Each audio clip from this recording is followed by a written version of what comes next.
US sends 17,000 troops to South China Sea after Beijing harassing Philippines vessel.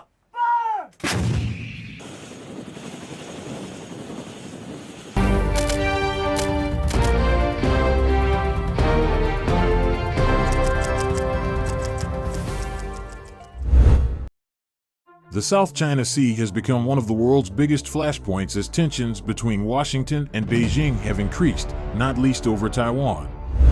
At the end of April, the U.S. urged Beijing to stop harassing Philippine vessels after Manila and Washington conducted their largest ever joint military drills in the waters across the South China Sea.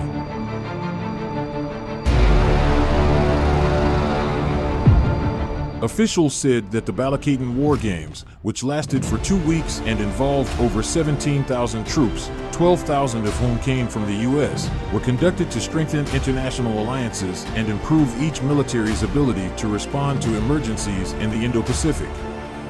The exercises saw the troops simulate the defense of a small Philippine island and sink a mock enemy warship.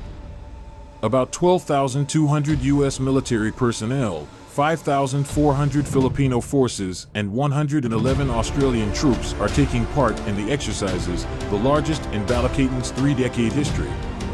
America's warships, fighter jets as well as Patriot missiles, Himars rocket launchers, and anti-tank Javelins will be showcased, according to US and Philippine military officials.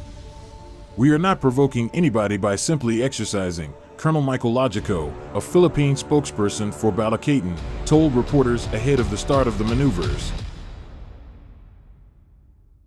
"This is actually a form of deterrence," Logico said. "Deterrence is when we are discouraging other parties from invading us."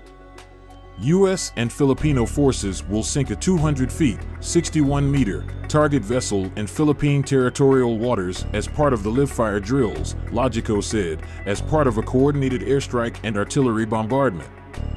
"We will hit it with all the weapon systems that we have, both ground, Navy and air," Logico said.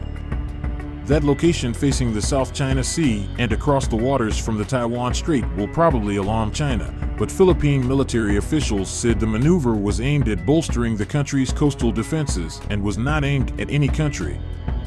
Washington and Beijing have been on a collision course over the long-seething territorial disputes involving China, the Philippines, and 4 other governments, as well as Beijing's goal of reunification of Taiwan, by force if necessary. China last week warned against an intensifying U.S. military deployment to the region. Chinese Foreign Ministry spokesperson Mao Ning said in a regular news briefing in Beijing that it would only lead to more tensions and less peace and stability in the region. On Monday, the U.S. 7th Fleet deployed guided missile destroyer USS Milius within 12 nautical miles of Mischief Reef, a Manila-claimed coral outcrop that China seized in the mid-1990s and turned into one of 7 missile-protected island bases in the South China Sea's hotly contested Spratlys Archipelago.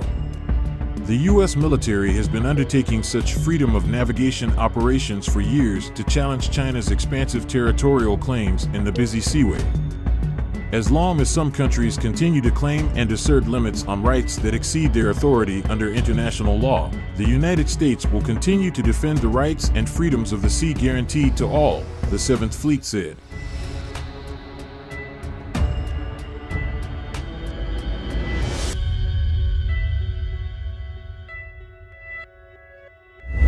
No member of the international community should be intimidated or coerced into giving up their rights and freedoms. The United States on Saturday called on China to stop its provocative and unsafe conduct in the South China Sea. It followed a tense encounter between a Chinese Coast Guard ship and a Philippine patrol vessel last weekend. In a statement, the State Department criticized China's harassment and intimidation of Philippine vessels in the contested waterway. It added any attack on Philippine armed forces would trigger a U.S. response. The State Department said the U.S. stands with our Philippine allies in upholding the rules-based international maritime order. "We call upon Beijing to desist from its provocative and unsafe conduct," State Department spokesman Matthew Miller said. The Philippines on Friday accused China's Coast Guard of dangerous maneuvers during the incident in the contested waterway.